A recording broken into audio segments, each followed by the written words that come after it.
మీ ప్రవీణ్, మీరు చూస్తున్నారు Praveen Telugu traveller channel. ప్రస్తుతం అయితే నేను దట్టమైన అడవిలో ఉన్నటువంటి పెంచల కోనలో అయితే ఉన్నానండి. సాక్షాత్తు ఆ నరసింహస్వామి వారికి వివాహం జరిగినటువంటి ప్రదేశం అండి ఇది.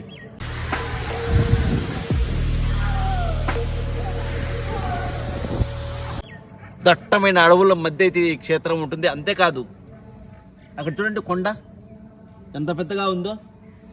మరో విషయం ఏంటంటే ఇప్పటికీ ఇక్కడ నరసింహస్వామి కనిపిస్తారంట. ఈ కొండపైన తెల్లటి గొడుగులు అయితే కనిపిస్తాయట. ఆకారం తెల్లటి గొడుగులు. సో ఆ తెల్లటి గొడుగులు వెనుకున్నటువంటి రహస్యం ఏంటి, ఆ గొడుగులు ఎవరు పట్టుకుంటారు, స్వామివారిని ఊరేగింపుగా ఎవరు తీసుకెళ్తారు ఈ కొండల్లో అన్నది నేను చెప్తాను.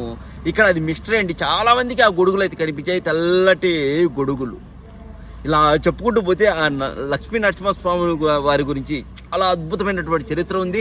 ఈ దేవాలయంకు అద్భుతమైనటువంటి చరిత్ర, స్థల పురాణం